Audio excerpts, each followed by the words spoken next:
Tyreek on a Monday night a couple years ago, maybe was having that monster season.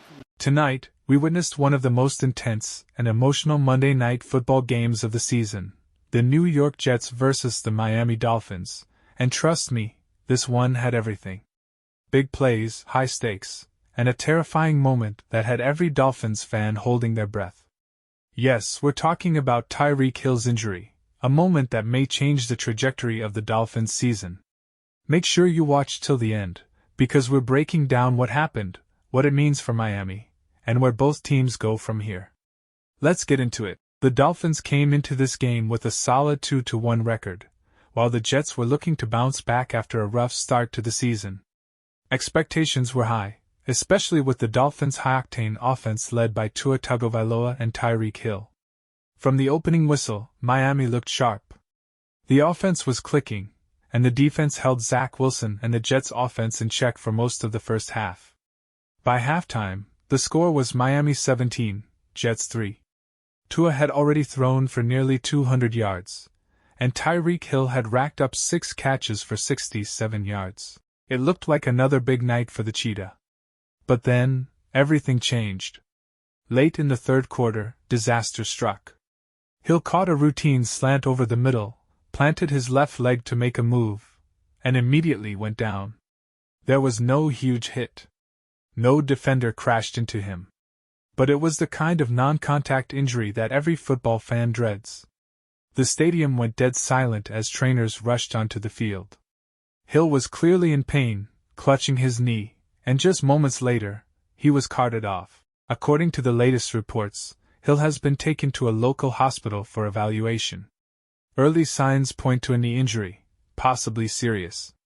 And let's be honest, for Dolphins fans, this is a nightmare scenario.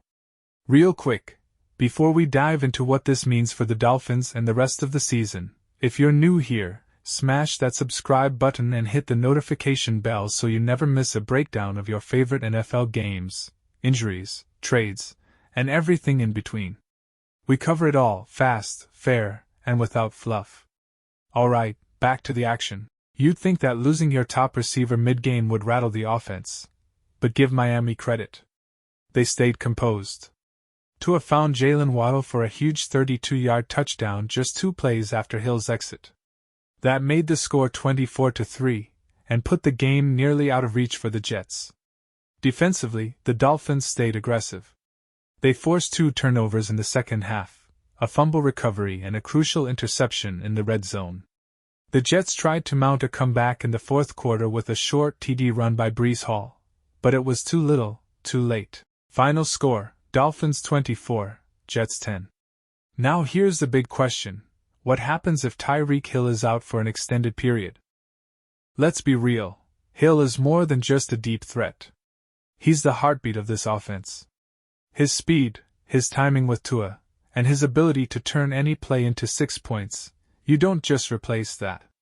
Without Hill, defenses can focus more on Waddle and stack the box against the run.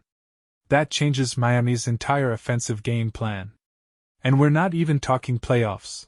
We're talking next week, when the Dolphins face a tough Buffalo defense. Without Hill, that matchup gets a lot harder.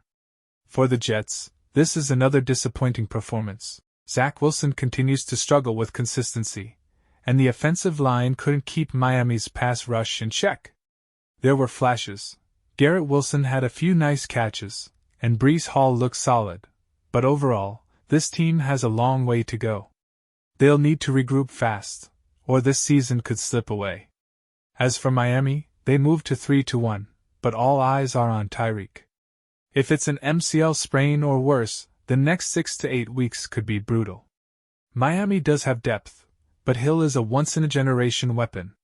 Without him, the team loses its biggest mismatch. We should know more in the next 24 hours once MRI results are in. We'll keep you posted here on the channel. So, what do you think?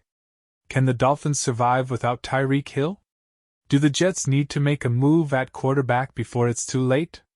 Drop your thoughts in the comments. I read every single one. And hey, if you found this breakdown helpful, give it a like, and share it with another football fan who needs to know what went down in Miami tonight. We've got more NFL content coming this week, injury updates, power rankings and trade rumors ahead of the deadline. Thanks for watching, and I'll see you in the next one.